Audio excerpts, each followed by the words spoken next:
up by the wall, and they killed every fourth person. The country here is in rebellion. The government has taken it out of the church.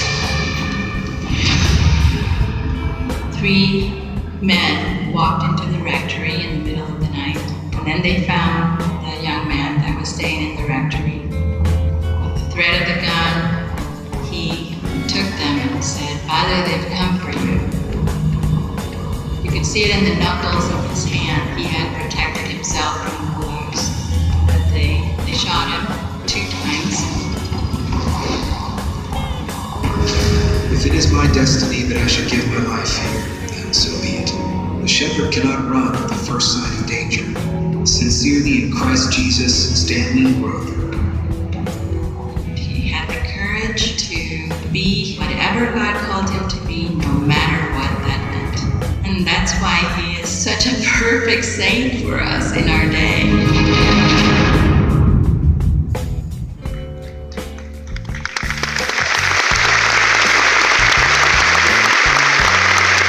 He was an ordinary person from a small town farming family. He was born during the Depression. I'm sure he was formed from what it took to make the farm go in Oklahoma during the Dust Bowl. When we come home from school, you walk after the cows, you break them up, and then you milk them. Separate the milk, stuff like that. By that time, it's supper time. Immediately after supper, we pulled a chair out and knelt down in our chair, said the rosary. That's what I learned. We were taught religion in school. We would quiz some every night, our parents, especially mother. We knew almost everybody in the class because they were either related or neighbors. We made out pretty quickly. We don't tell them each other when we get home. Everybody knows everybody and work together. But I think that was essential in developing the ethics that this is what we're called to be as Christian and what we're called to do as servants of one another. I think all of that comes from being in that kind of community and atmosphere. And so when everybody expected Stanley to say, "I'm going to stay here and be a farmer," and he said, "I'm going to the seminary," that's big. There's so much to learn in this short time. My grades are not the best, but that doesn't mean that I didn't learn much this summer. His life in the seminary, he was always doing a project. There were all kinds of things in the seminary that he was perfectly comfortable with. Studying was not one of those things. He was putting forth the effort, but books were in Latin, and he didn't know Latin. And just was too much for him. Took final test in Latin 13 and probably failed. I'm pretty disgusted and wish I could quit now. When he was asked to leave, it was certainly a judgment on his academics. I don't think for him it was a judgment on his character. He was confident in the call to the priesthood. So much so that when he failed, he said, "I still feel called to be a priest." That's gutsy. After you're sent home and told that you really should consider a different vocation, to say, "No, I still feel very called to the priesthood." And then the bishop, with his generous response of saying, "I will find you a seminary." Father Rother was ordained in 1963, about the time that the Oklahoma mission was getting started in Guatemala.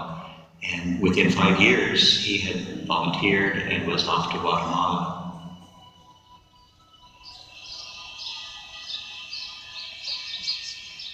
The people themselves are quite exceptional. There's great poverty. The normal income for many families is $50 a year. Their main staple is corn, grown on a little plot, maybe as much as a 3 or 4 hour walk from their home.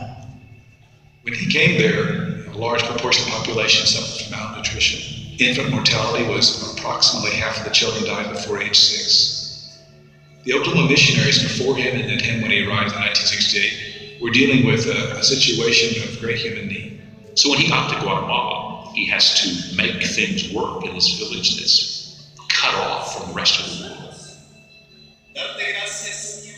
For him, that's the place where he can make a difference and a place where his life is going to intersect everybody's life.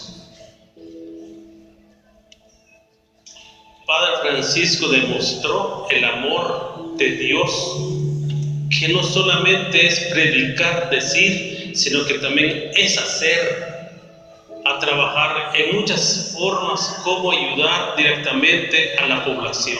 Die chicos aqui no Buschard, a gente tem aqui no racismo, depois não participaram desse rua. He was able to establish co-ops to make it more profitable for the small farmer. He was part of opening a radio station, a school, and a hospital. One of the most meaningful projects that he worked on was translating the New Testament to their language so that they could hear the gospel proclaimed in their own language. That's huge.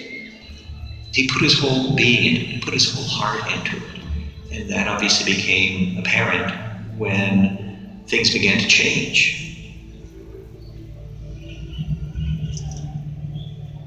The country here is in rebellion, and the government is taking it out on the church.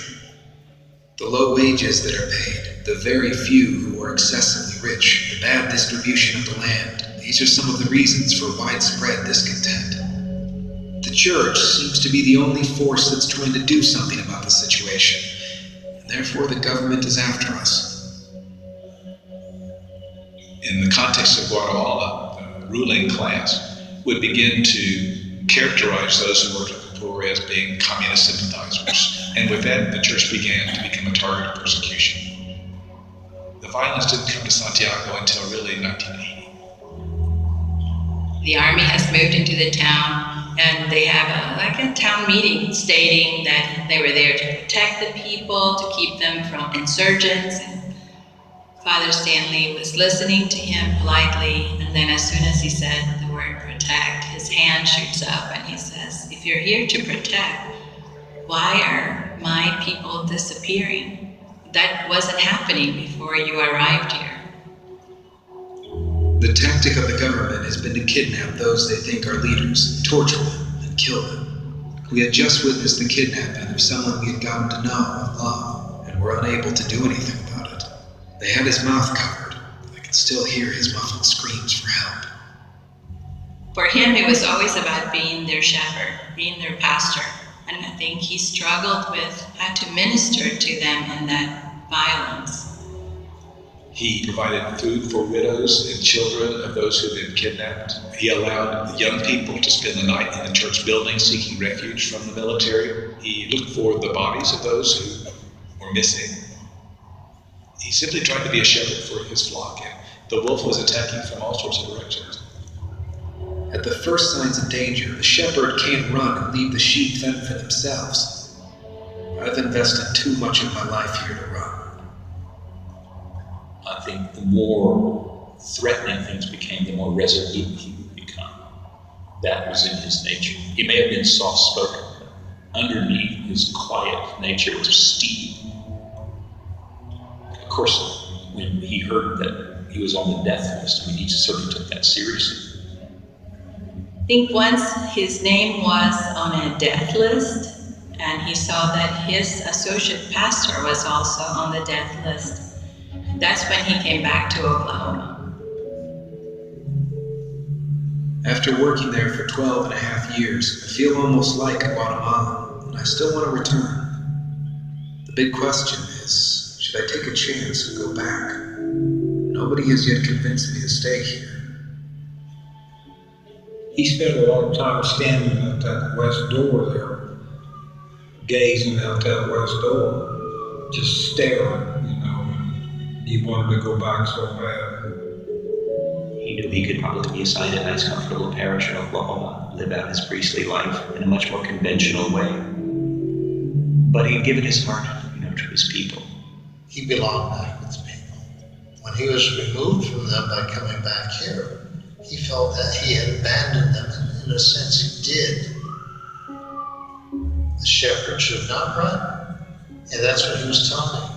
And I could hear him, I could see him, and I agreed, yes, you're correct, go back. I did not think of sending him to death. I didn't probably realize how fearful he was because he was so intent on going back. But he had to be fearful because he knew what was happening. He would describe, if I'm ever kidnapped, they'll never get me out of the rectory alive. That was really chilling to know that those were the things that he dealt with every day. It had to have been a difficult decision, and yet on the other hand not, because he was so confident in God's providence.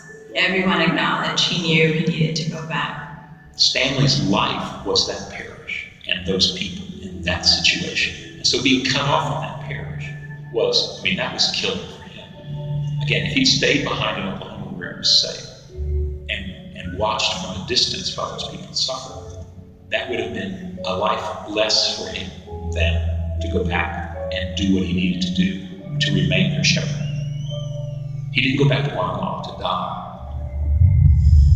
He went back to Guatemala to live.